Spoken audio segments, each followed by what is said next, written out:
We came off and I think got a lot done in our bye week, and we've had good preparation so far. The Alabama-LSU game is one that means a lot to both programs, and is always a tough and physical game. They've got a lot of good players on both sides of the ball. They're throwing the ball very effectively. Max Johnson has played very well for them. He's got 20 touchdown passes.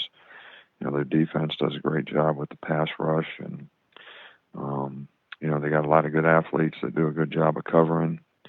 They always have great team speed, so they're really good on special teams. So, this is going to be a challenging game for us, and we're going to make sure we're well prepared, and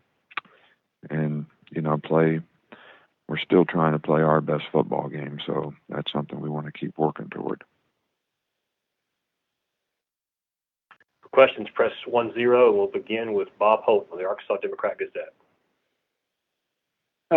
Hey, Nick. How you doing today?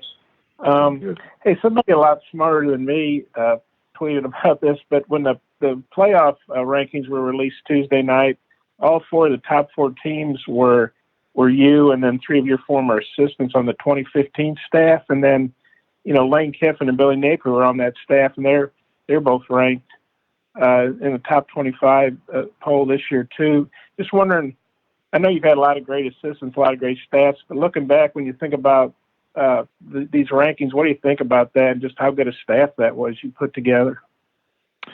Well, we've always had success here because of the people in the organization, and that most certainly starts with the coaching staff that we've had. And, we've had some fantastic coaches here that have done an outstanding job with our players, and it's no surprise to me that they're doing extremely well, in their own programs now, and I think actually do have some of the best teams in the country. Okay, thank you.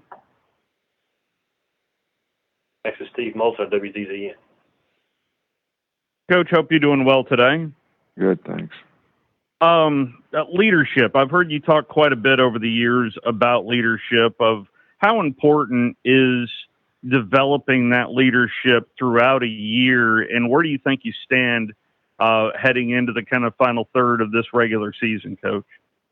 Well, we've certainly, worked hard, this year to try to, develop some leadership on our team. I think when you have a young team, that's probably more difficult to do. Young players don't always want to step out ahead of older players, and we just don't have that many older players. So, but I think it's improved, and I think it's getting better. But I still think it's something that we need to have more people sort of challenge other people to become leaders and do the things that we need to do to support and help other players on the team so that they can be the best that they can be. And I also hear you talk quite a bit about identity as well from year to year, each team kind of creating an identity of their own, Coach. What do you like most about your team that you've seen so far this year?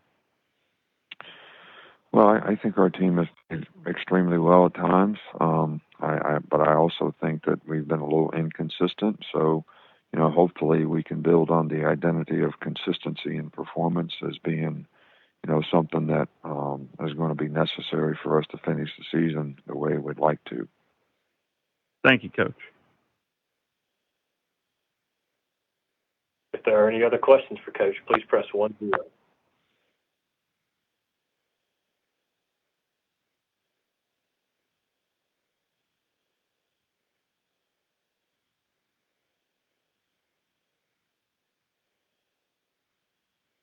Coach, that looks like that's going to wrap you up today. Thank you